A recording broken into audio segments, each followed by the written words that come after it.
peace, power, and love. Sent from above, from within, from all around this energetic plane that we're in, from the ancestors and the creator of the beginning of all this, uh, Humam Abdulmalik, Blackanized, Incorporated, Conscious Chess Moves, uh, up before the sunrise again, to proclaim our greatness as a melanated people, as a black people, as a indigenous people, as a aborigine people, as the original people that must come into our own and establish peace and harmony within our environments, in our communities. The first environment that we must establish this peace in is within ourselves, within the temple, with this energy, this created energy of the Creator that's flowing in us, to give us that breath of life in a way that's most positive and constructive, and is all about living in a peaceful, harmonious way, in a constructive way of building up ourselves and our families and our communities in a righteous manner, a holistic manner, based on principles of development, righteousness, in accord with establishing institutions that are for us culturally, spiritually, to help us grow within this paradigm or this society that holistically it seems that it's for us, but if we look in the interior of it, we can see that it's for our not total development and growth, but to keep us this on the verge of coming together, or just keep us in a state of I'm almost there, or a state of I can do that or I can be that, setting your aspirations so far fetched, but within reach, uh, for those who do that struggle within themselves to become. I'm not saying that this system is all totally irrelevant to us as a people, but the relevance is what we make it, because of the social narcotics that promotes this system, or perpetrates this system. And if we know the history of the system, we know that it's based on Eurocentric, white supremacy, institutionalized racism. But we can work within the system. We see that every day when people get, positions of fame, positions of celebrity status or whatever. But it's not loopholes. It's what you put into it, you're gonna get out of it, so to say. But it's based on. It's like Ray Charles said, "Ain't none of us free until all of us free." It's a system based on classism, uh, and it is really it's a like a iron fist in a velvet glove. It's like the detriment is so subtle that we can't detect it, because we caught up in the the glamour of it, the celebrity status of it, or I got this of it, or my position of it. I'm better than you. like that. That's what it's based on in its competitive nature instead of a cooperative nature. It doesn't develop a cooperative nature. You have to develop that within yourself and have a love of yourself and a love for the people in order to develop that within this system, and that's what we got to do. We're getting ready to go out of an era and come into a new era. We had, I'm gonna say, we had an individual that was sitting on the throne for 8 years. Some people say he did a great job. Some people say he didn't do anything for us. And the truth and the reality of that is what it is. Some people can say he did something for him, like the Latino, that he incorporated laws that affect them, or what, and the LGBT or whatever, the gay community.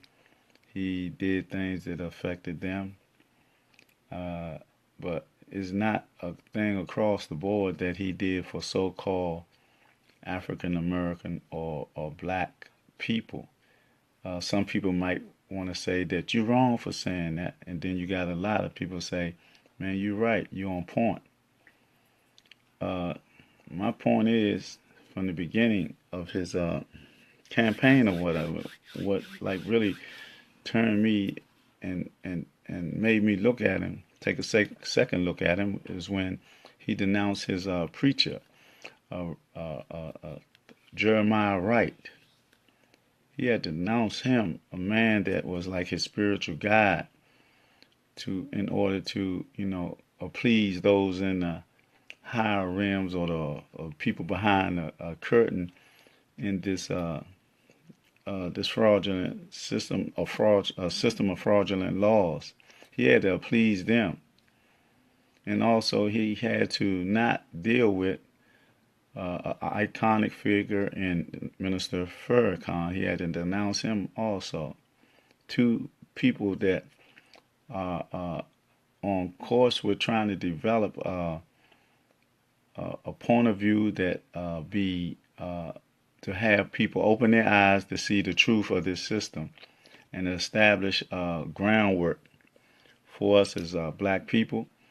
Well, he had to denounce them. And the third one, the third thing that made me look at him again and take a second look, when he denounced development of reparations.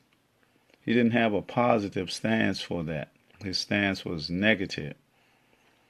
So, and my perception in my research or studying and stuff like that, people who belong to the Bilderberg organization, the Foreign Affairs, and maybe Skulls and Bones and stuff like that, they have a eternal agenda that they gotta keep perpetrating. They can't go against the grain of that which they supposed to do, somewhat ordered to do or directed to do by those behind the scenes of the Federal Reserve and the Cabo states.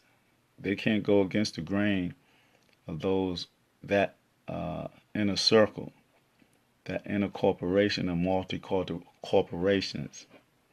An example of that is like when John F. Kennedy was getting ready to go against it, when he pronounced that, secret societies that he's not with, and it won't be under his administration. And about 3 or 4 days, maybe 7 days later, he got stung by a multitude of shots. And they say it was one lone gunman, like they always say. But if you look at certain studies, you can see it was a quiet triangle of shots that they took their own president out. These people will do that.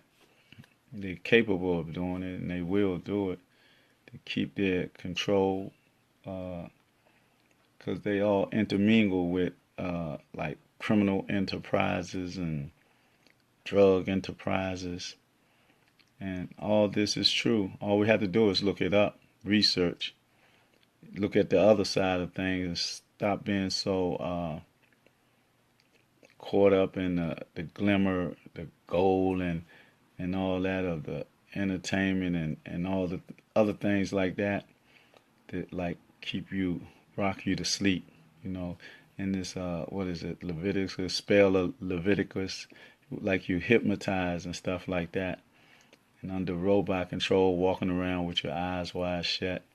And people who know what the system is all about, they don't care because they love the glitter and the gold and the status. They they become Negro pen. They just sell their soul. I got mine, you got to get yours. Uh, but we as a people have to come out of that concept and be more cooperative in helping one another, uplifting one another, and in unity and peace and love. That's what we got to establish among ourselves as a people, locally, nationally, internationally, globally, whatever, on this planet, because it's a pandemic that affects us. It's from the same source and it's worldwide. And sometimes you got two sources be going against each other, it look like, but they could be in cahoots also. Uh, I'm talking about Putin. Only one I think may not be in cahoots with this whole thing is the brother in North Korea. I think he has his own agenda, and maybe the Chinese or whatever. But it's all interconnected.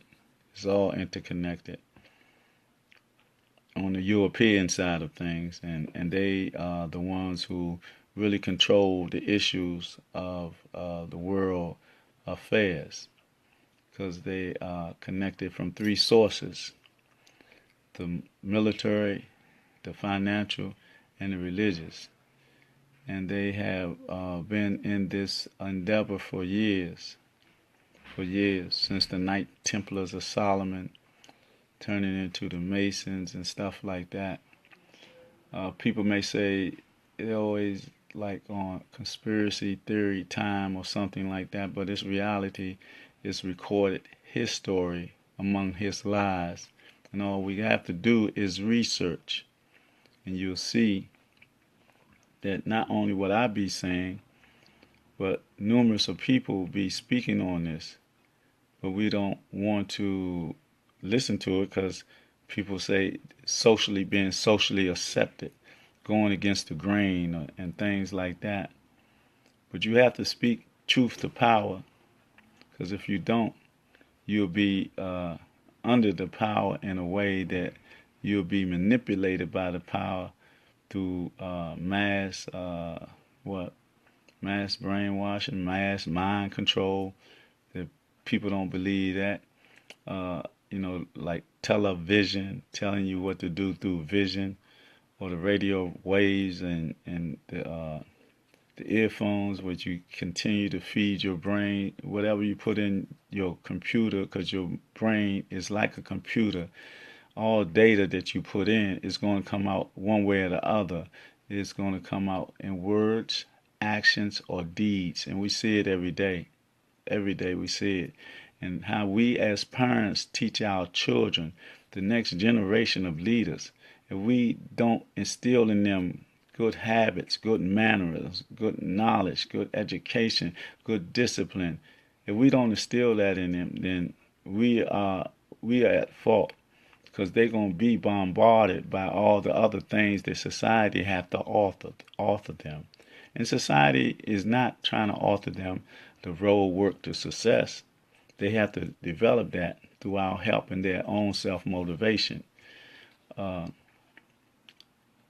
Because this society wants us to keep perpetrating it, like the gerbil in the turning wheel.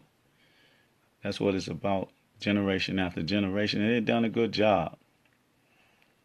But I think their job is coming to a halt, to a screech. You can hear the tires on the street, And when I was just saying, we had one Arab that's leaving out, and I was talking about the brother Obama. They did a great thing by getting in there that they let in there to let our youth see that you can become anything you want to in this society, being somewhat being in the top seat in the land, but not being the real authority. That's being a figurehead, and you got to understand. You got to be truthful about that. That the president is just a figurehead. Those behind the scenes are the ones who really control it. Now, in this other situation here, we got a European and that Agathor. We had to say like this: we had the apex of a brother. Now we got a apex of another. We had the so-called black man. Then we got the definitely so-called white man. And they paradigms are different. It's a paradigm shift is going to be politically. It's going to be like now. It's going to be the implementation of a Eurocentric, let me see, egomaniac type atmosphere that may be becoming infused in this society. If it be politics or politics, some people say that Trump will be okay for the system, and I humbly beg to differ with those people who say that Trump is going to be all right. A brother yesterday just said that Trump is he's against those that like say like the Illuminati or whatever, or say for less of a better word, the Federal Reserve and all that, and he not with them, or he not in that club with the Bilderbergs or the Foreign Affairs or any of those type of organizations, or the Skulls and Bones, or those intercorporations, because he's a businessman also. Don't forget that. Don't forget that Trump doesn't have any political skills per se as a politician. He's an ultimate businessman. So therefore, in this corporation of America, the corporation of England, he may be with the perfect fit as far as doing business as usual. But the business is skeptical, or at least, for a better word, is not holistically for everybody. It's just for those affluent, those who may be of a Eurocentric reality or whatever. But we have affluent black people, so-called African Americans. We have affluent those people in that echelon of those people or that circle. But see, it's like trickle down economics, like during the Reagan era. The money trickled down from the high ups down, how much they want to give out. And it depends on the Federal Reserve what really happens with the inflation and all that of the dollar, which don't hold no value at all. I remember when I was a little, I'll say younger, a dollar was really about a dollar. A dollar today, boy, you need $2, $2 and a half maybe, to make a dollar. Back in when I was a little younger, so I should say a little older. But anyway, it's the way it is. But we as a people must come together to counter any and everything, this other paradigm, this other power, or this other piece of the puzzle that's coming into existence. In what, about 7 more days? 7 more days, we're going to have a power shift, a paradigm shift. It was a lot of talk and your mind and your brain, you get information, you be like, man, what's going to happen? Is this going to happen or that going to happen? That's why I suggested to myself and anyone that heard me talking is that we must just be observant. We must just step back and observe. But we have to end that. It's like a retreat of preparation for whatever may happen. It was in my thinking that we might have anarchy or police state or even a race war. The way they was pushing, the police was pushing, and Europeans was pushing, and we was finding lynching here and this and that, and they were doing all this to us. I didn't hear anything about us doing anything of that nature to them. I didn't hear about any black police shooting black youth, or any black police shooting white youth or white males. It got past me if it did occur. I didn't hear about any of us like lynching, finding they ain't found no white person being lynched or any of that. I haven't heard that unless it got past me. But we was hearing a lot of that occurring during this period of time on the last days of Obama. And what really sparked an explosion in my mind and say, God, dog, how could this be? I know back in the 80s and late 70s and early 80s in D.C., it was, I recall, maybe 400 murders or something like that. That was crazy and stuff like that. But 700, almost 800 murders, almost 1,000. Well, I'll say 800 murders in Chicago, man. 800. That's astronomical. I can't believe that. I can't believe that we killing that many of our own, man. It don't make sense for us to do that. For what reason? It can't be drugs and money, man, because it ain't. We don't control that. We don't even control that.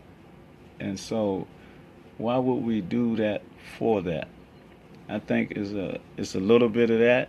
Then I think it's a little bit of someone else or the system or whatever, alphabet men or police or whatever, doing also. And I also believe that a lot of it may be due for melanin or body parts or whatever. And not only that, we got to be aware that there's like 800,000 missing people that nothing being said about. And that could be for body parts, sex rings, or melanins, or whatever. More so sex rings or something like that. And there's nothing said about it. It's like hush hush. It's like the media don't even tell us nothing about those things like that. And we so caught up in the party mode. There ain't nothing wrong with celebrating, but you got to be also elevating your mind. You have to be aware. You'll have to be aware of what's going on around you, what's going on around us that affect us as a people as a whole, not only locally, but nationally, worldwide, and all that. Because I said earlier, it's all interconnected. The system is what it is. And we are in the system, but you ain't got to be of the system. Like that saying, they say you can be in the world, but not of the world. We have to be unique and rare. We have to be a shining star of guidance and direction for our people. Those who have a genuine feeling of that by divine audience or by divine decree. They're here to the words of our ancestors of to know thyself and realize that everything happened by divine decree, and everything that happened before us by our ancestors shouldn't have go unnoticed, because we wouldn't be where we at now in this position of so-called comfort. A lot of us get through the holes and stuff like that, but when we get through the holes, do we do enough of what we can do, what we have to do it with? I still say that we can do more. Our Ofries and our Purries and our Jordans and all our entertainers and athletes, if we come together, cooperative and try to establish what we've been programmed not to. They don't want us to come together. They don't want us to unify. They indoctrinated us with that social narcotics of the Willie Lynch syndrome and institutionalized racism and white supremacy. Those three things that occurred, they inoculated us with that. It was like a Vaseline that they shot into our systems to take us apart, not bring us together.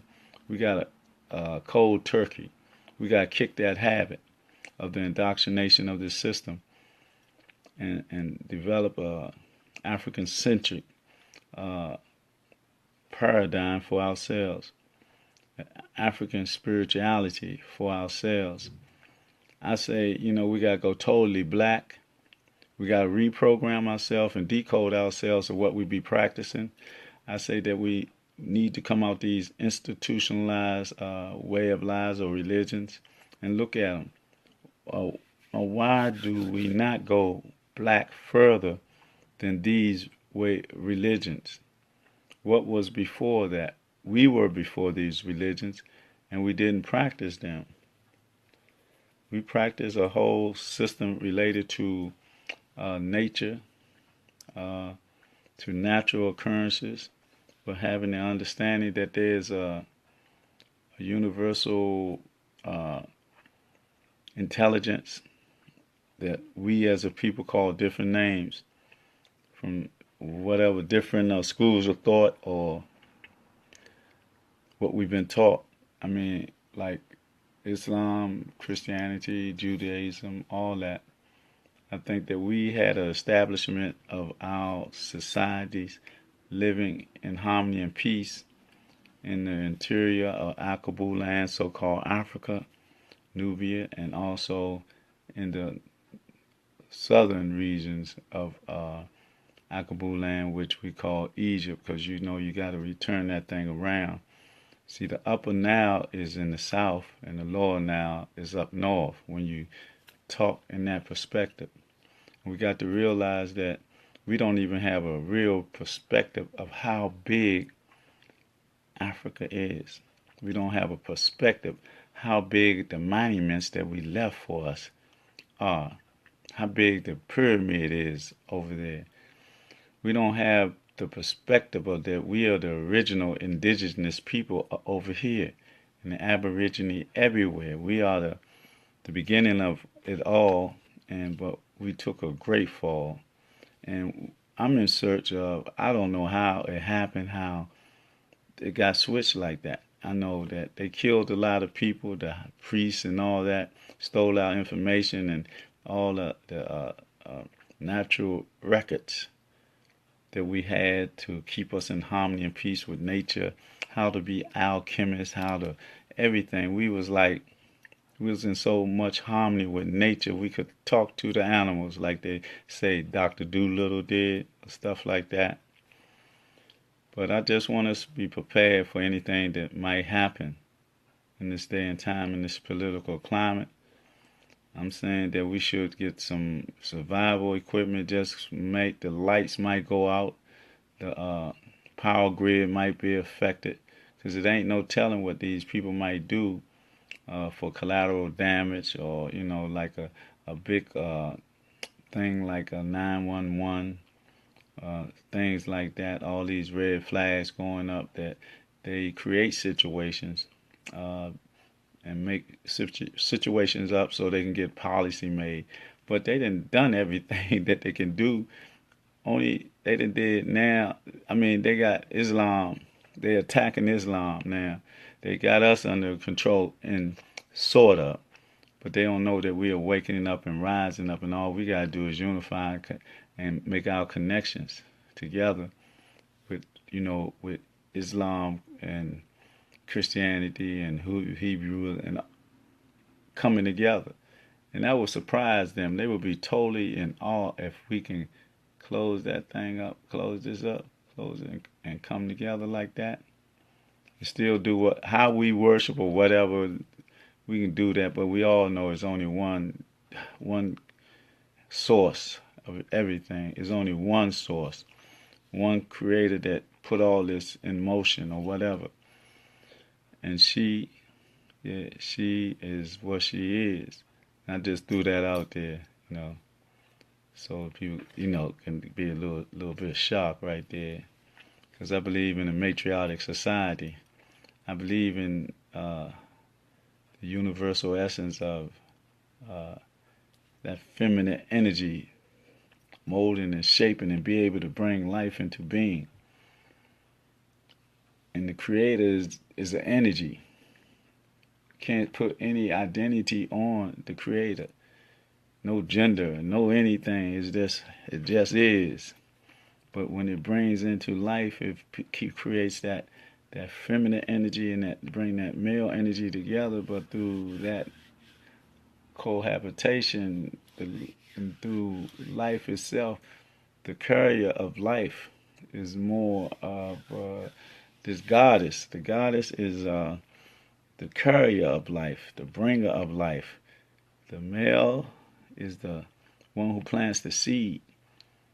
But you need both of them. That's where Ma'at come into existence. But the carrier of life and the first teacher of life is that mother, the matriarchal origin of everything. And we got to hold that in high esteem. We got to teach our children about themselves. We got to teach our children a lot of things. And since we're in this system, we got to teach our children about money, how to manage it, and all that. And we got to do that now because ain't no telling what is going to happen. The currency may be changed or whatever to, whatever their plan is, which we don't know because we ain't been behind them closed doors. But we know the value of the money is nothing like it used to be because of inflation, because of the Federal Reserve and international bankers, how they play with that. Take it up. The value of it is valueless because it don't have any minerals to back it up. Money, the paper money that we have is like a promissory note. Fiat money is nothing, no mineral to back it up.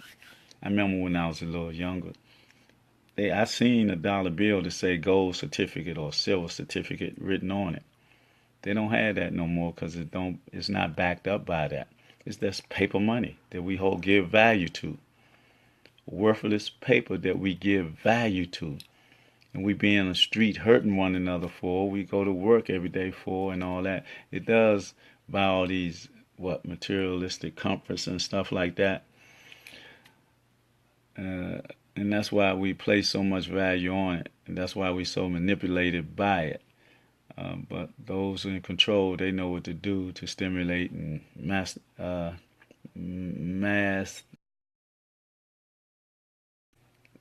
was going to say another word, but I ain't going to say that. It's mass mind control to, again, keep us on that. We'd be like in a laboratory, and they'd be experimenting with us, doing this and doing that. There's a book out there called Bell Curve that I was asked to read one time. I ain't go complete it though, but this is the process by which they do things to control us through stimuli. And that's what they use stimuli to see how we're going to react to certain things.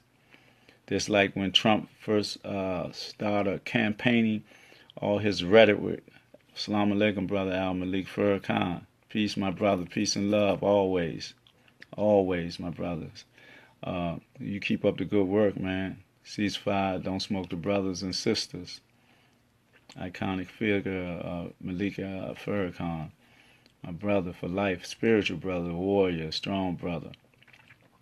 But we gotta realize that we are in a mode that we gotta just continue to educate and stimulate and bring our people together, because where we at now, these people like with this political climate that we're in now with Trump, we don't know where it might go, but we gotta be prepared for wherever it might go. We got to deal with it as a people that's in it. That if we don't do anything, we're going to be affected by it in a big way. So we got to develop our communities holistically and through love and peace. And we can't allow ourselves to be swept up in this rhetoric that Trump had when he first was campaigning, right? This is the stimuli I was just talking about. It's like when he was first talking, He was talking about doing all this, building the wall, or doing this, or doing that, and at the same time we seen all the police in the street doing what they was doing and all that.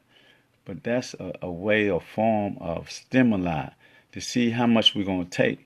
They was pushing us and pushing us with all the killings by the police in the street and Trump talking like he talking.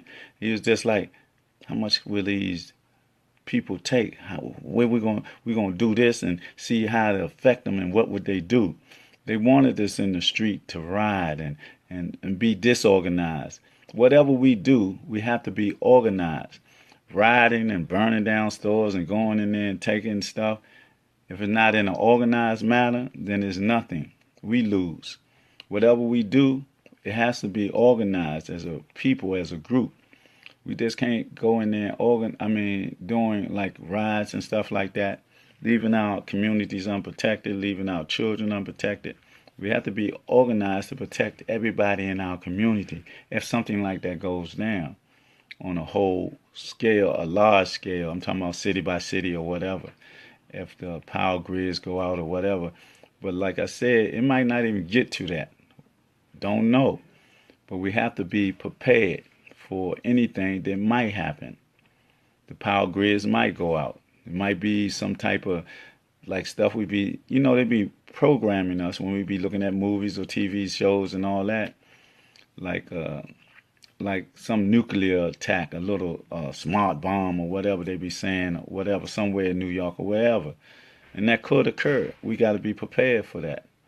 And it's like on the dollar bill when you fold it or something once before and you've seen the twin towers on it. And you can see it looks similar to just the twin towers and where it hit and all that. But they had some new money that came out and it seemed or said that it had like a nuclear explosion or whatever, and it caused a tidal wave. And you can see that on the wave if you fold a dollar. But, that's like we don't realize it. It'd be right before our eyes. And like cartoons, like the cartoon, when they be showing stuff on the cartoons, it'd be a year or two before it or weeks or months before it, and they show something, then it occurred. Just like when it says Prince was going to die, and then he did, or Michael and all that. It's like they give us a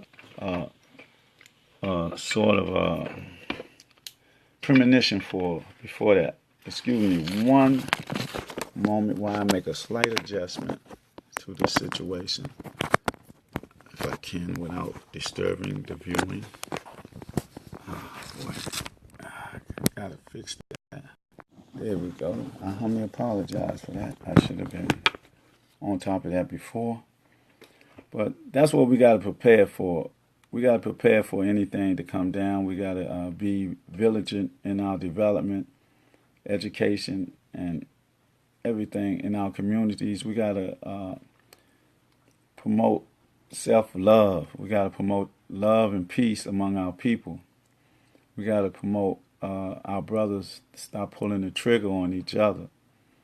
And, we got to cease that. And we got to, be prepared and stop this hurting one another, killing one another, or whatever.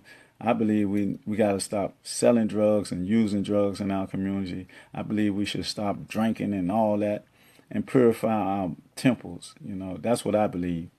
I believe that we have to become more spiritual in our activity as human beings, purifying our temple, which is our body, for the creator that's inside, that creative energy that's inside of our temples, and live according to like African spirituality.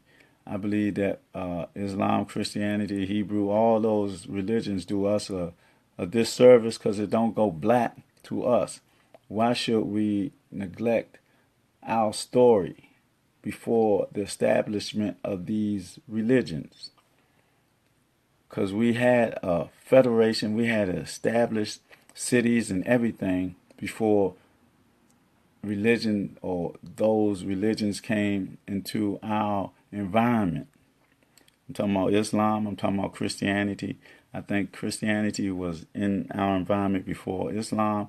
I know that Islam came from over East Africa, the rest of it, Christianity, Orthodox Christianity, was in Ethiopia. Ethiopia is the only country that's in Africa that hasn't been colonized. The rest of them been colonized, so that is a great thing. But Ethiopia was connected to like Sudan and going up to ancient Kemet, and all that was pertaining to uh, our way of life according to nature. Uh, Before the establishment of, I'm not saying nothing negative about anything. I'm just speaking the truth as I've learned it in my research, and our way of life, African spirituality, deals with nature, a natural process, uh, other than like man-made. Like Christianity, I know for sure was developed or flagrized from ancient Kemet, Asar, Set, and Heru to deal with the Father, Son, and the Holy Ghost. They took out the matriarchic aspect of that during the Nicene Council of 325 AD, the Emperor Constantine of the Roman Empire. If you don't, you ain't got to believe what I say. All you got to do is go research it. That's Google 325 AD, Nicene Council. See, you might hear me saying this over and over and over. It has to be redundant because we got to reprogram ourselves. And the only way that we can reprogram ourselves, we have to have the information to get out of ourselves. If we know that they created this Trinity, that they stole it from us and then took out the essence of it to bring into patriotic society, which they are in control of. That's how the Roman, this is based on Roman laws and everything, the society we live in now. And not only stay on that side, I know that according to history or data or whatever, that Islam came from the east side of Africa, like Tanzania and all that side over there. And they say, or it's recorded history or story, that they had more slaves than the Europeans. They used our sisters as concubines. They cut our brothers, made our brothers eunuchs. But the only thing they didn't do is what these Europeans did. The Europeans are more demonic in their attack upon us because they know who we are, because they stole all our information. They took out, when they brought us over here, when they so-called enslaved us when we was in captivity over here, they cut our tongue out for speaking our language. They hung us. They cut our hands off and feet off. They did every forbidden thing that a human could do to a human to break us, to bring us into this mentality and spirit somewhat now that we are in. Because they took everything that we had that was of our nature, our true nature, of an African or Akabulan, Nubian, Kemetic understanding. Because understanding is about the inner verse. The understanding is about the inner verse, about the DNA, the divine prescript that's already in you. See, all this, the inner, is to affect the outer. Our inner verse is to affect the universe. See that we allowed these other people that stole everything from us and turned it against us. They know this. They know that they're in control of the universe through the technology, through the mind control methodology, through the control of the frequencies and vibration of the energy that's around us that they know has an effect upon us. See, they took our sciences and everything and they used it against us. And that's the reality of it, that they are in control of the universe, which they ain't supposed to be. But we got to realize by understanding and reprogramming ourselves in our innerverse so that we can be powerful once again and come out and take the universe back and put it in harmony and peace the way it's supposed to be. And that's what we have to do. And it is the key that we do all that we do in the development and the progress that we're making in this society. But we don't want to be integrationists, because integration was our downfall. We have to be separate. It has to be separate and equal, but we don't allow them to dictate the equalness. We have to develop, be pro cooperative with one another on all levels. We go to their schools and get all these degrees, and then we go right back to them. Or we become athletes or entertainers and get all that money and give it right back to them. We become a Oprah or a Tyler or a Jordan, and all that money they got, and we give it right back to them. And some we do help, but we can do more. If we know that the movies persuades us, that the music persuades us and tempt us or program us, if we become the programmers of ourselves, if we program ourselves in the area, in the direction that we want to, and come out of their control and control ourselves, wouldn't that be better? We got all this money, but we scared to let them go, and this is my money. We scared to take it out of their bank and make our own banks. We scared to deal with Wall Street again. All these people with all this money, it is insane. What is keeping us? What is the stimuli to keeping us being a part of their system instead of creating our own system? I'm searching for these answers as a student teacher. Most people who know me know my growth and development.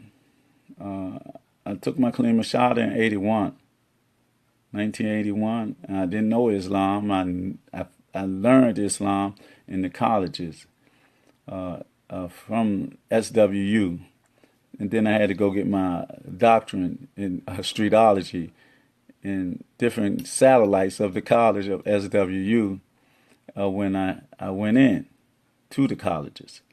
And I spent 12 years getting my doctorate.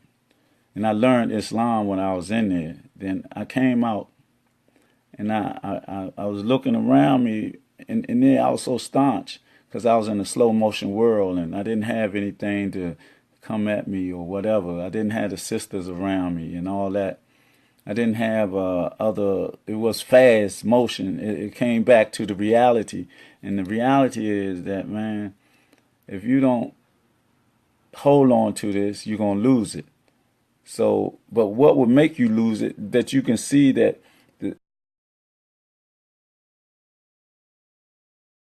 goes through the ways of the religion that we have. I got to do one more thing. Y'all going to have to excuse me, I believe, for 1 second. Just hold on. I'll be right back. Or should I? Yeah, I got to, because that.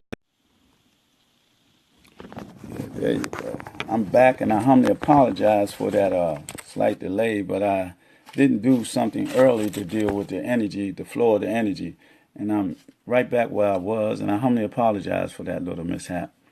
But what I was saying is that we got to, without no delay, we got to come into ourselves. We got to build, I'll say it like this then. Since we're in a corporation mode, it's all about business.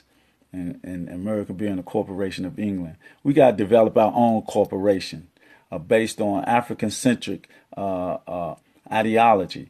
We got to come out of this being an integrated, or being integrationist and going into their system and being caught up in their system, that it is harmful for our growth and development spiritually, intellectually, and all that. Because when we go in there and get them college degrees, we go in there with a Eurocentric, we get indoctrinated with a Eurocentric concept. We have to remember what Dr. Francis Cress Welsing said about white supremacy. We got to remember what the village poet, Get to My Mind, said about white supremacy. He said it better. He said that it's a social narcotics that's been injected into our minds, our bodies, and souls since we were infants. And what he means about that, we send our children to their schools, generation after generation after generation, without any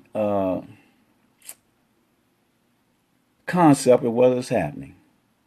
We're going to their schools and becoming just like them, like we're robots. See, they are, man, there's something with them people. There's something with them. I don't, where do they begin? Where do they come from historically? You know, his lies give him a history, and we know that they try to make our story a mystery to us and try to confine us in 2017 years. We go back far, much further than that. And the evidence is the buildings of the pyramids, our federations, not only in Akabu land. See, we can't keep this eye on Akabu land. We got to remember in Australia, we was the Aborigine. We got to remember over here in America, we was the indigenous. We got to remember that wherever it was on the planet Earth, we was the first. We got to remember that, and we got to know through their hostility and their barbarianness that we have been depopulated, and they still trying to depopulate us. You can see a good thing of that in Australia with the Aborigines, those Doc brothers. They killed all them people off and raped them to such an extent that they are mulattoes. The whole Doc's hue melanated race is no longer that which it was because of the murder, the outright murder and rape of them. The same thing here, the same thing they did here, but we are still here, and we are populated more here than there or wherever. But we got to realize that, and we got to stay in motion with our development, growth, and development as a people. And we got to plant seeds into our youth, the ones coming up. They the next generation of leaders. We got to instill in them the understanding of who they are, that their body is a temple. Don't abuse your temple by putting toxins in it like cigarette smoking, liquor, alcohol, drugs, and all that. And it can be done. There's got to come out the commercialism of this society. They commercialize all these things for us, and like they big things to get drunk, the vodka and all that. Well, they got a vodka. What they call it? It's a vodka that the label on it don't tell you that that's where slavery was at, but you drinking it. You drinking the slavery that they are promoting. See, that was a slavery then, and it's still a slavery today. It's a physical slavery and a spiritual slavery today. It was the physical slavery yesterday with all those things, the spiritual and the mental, and I mean the culture and all that, beating out of you while they had you in physical slavery, right? So now today they let you go off the physical slavery, but now you're still in mental slavery or spiritual slavery. Now that's what we got to overcome. We got to work on every aspect of our being in love and peace and harmony for the next generation of our seeds and the protection of our elders who will give us the wisdom and the advice to carry us through this quagmire maze of deception, and loving our ancestors that were here before us that look over us by divine decree of the Creator, the one creator of everything. And we got to come into that essence of being in tune with that naturally. We got to just be part of that energy. The frequency, the vibration, and the energy is natural. We got to not be scared of what they label us as a people. We just can't let them label us and we just fall into what they say about us, because they can't validate us. We don't let them validate us. They can't, to me, with me, I'm speaking for me. Nobody can tell me don't use the N-word. Nigga, please. Because we're not the nigga. We are niggas and niggas T. That mean niggas mean king and niggas T mean queen. The nigga is, to their definition, lazy and shiftless. So you tell me, how could that apply to us? They say it's a derogatory term that they apply to us. How could they apply it to us? How could they? Lazy and shiftless? How could that be us? A derogatory term on us? It can't. How could it be when we did the work from sun up to sundown in the field getting beat, whooped for working? Huh? Tell me. I can't wrap that around my mind that a nigga is lazy and shiftless and we did work all day long. So tell me, how could that apply to us? Wouldn't that more so apply to the people that were sitting on the porch, getting fanned by us? We still working, fanning. They sitting down talking about what? Nothing. So wouldn't they be lazy? Wouldn't they be shiftless? So in my book, in my program, they the nigga. I'm a niggus or pharaoh. With that, I don't want to keep on talking. I got to get me a more. Well, I'll tell you what. I'm going to do this today, this morning. I'm just going to ask us that, are we still on the principles of Kwanzaa, any one of those principles that we're applying in our life and in society when we go out in the street, when we meet our brothers and sisters? That's what we need to do. And what expression of our black history or our black story are we expressing in this Black History Day today? See, black history is every day. It's not just in February. It's every day. And so I'm going to just end with this, and I'm going to ask us, what happened to the revolution? I say, what happened to the revolution? Assimilation, integration, fabrication, assassination, incarceration, indoctrination, manipulation of a people who have been educated from birth throughout their lives to be indebted by way of television lies, to a system that is commercialized and devised in a material disguise for them to never realize the effects of racism and classism, as a few keep control and want to stay on top like they did and are doing from the auction block, to the numbers on the dockets in the cell block, a judicial process that won't stop because indentured servitude is slavery, as they held all those who showed bravery in the games of cops and robbers that they play, only because and not for a cause that is counted as our laws. What happened to the revolution besides program, tokenism, agent provocateurs, and being pacified by those who hide behind the Americanized dream with no benefits? Because e pluribus unum still means the same thing, one out of many. Exploitation, trickology, psychology, all tools being used by the multi-dollar billionaires. A political right, no matter Democrats or Republican, they want to keep us all in this plight with no will to fight, no matter black or white, yellow or brown. It's this system holding us all down. And we can't wait any longer because our situation will become compound, like anarchy or police state. For God's sakes, no more collateral damage for the military-industrial complex to create another ghost villain, as they be killing innocent children with their laser-guided smart bombs missing their targets. How intelligently dumb are them. Imperialists gone capitalistically mad. What happened to the revolution? They say it's not needed. Here's the solution. We will put a black man at the head of our political institution with no reparations. Just another sideshow for the world to view. E pluribus unum, one out of many. Everything still remains the same in this game of democracy that they play. Democratic poker as they gamble with our lives. Nothing in this world is more dangerous than sincere ignorance and conscientious stupidity. Let me say that one more time, and then listen closely so it can go on the canvas of your mind. Nothing in this world is more dangerous than sincere ignorance and conscientious stupidity. The words of Dr. Martin Luther King. What happened to the revolution?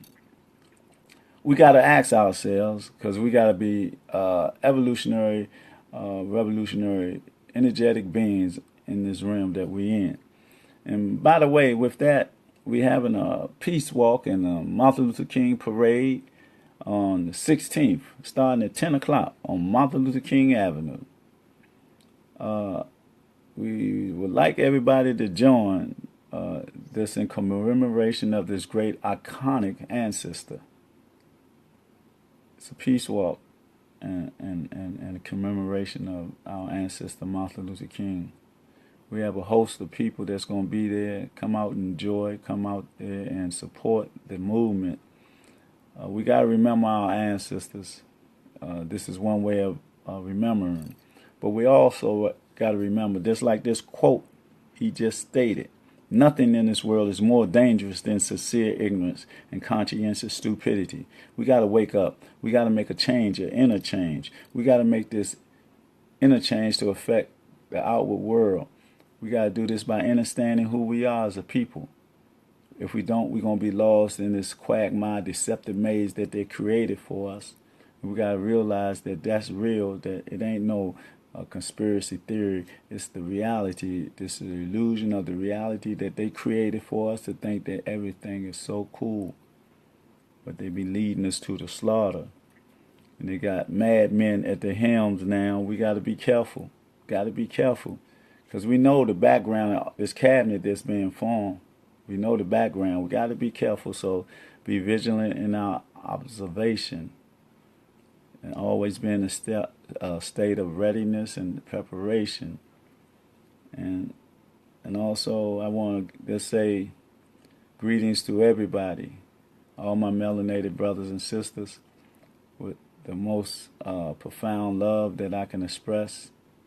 Only with the words of the Creator in me and my ancestors give me to say to us as a people, as I be on my journey as a student teacher, on the pathway of our ancestors, trying to find the signs of the divine to develop my mind to give it to our kind in this day and time while I'm still in this realm. And I like to say peace, power, and love every day of my life, our life, to be connected as one. I say promote peace, promote love for our people.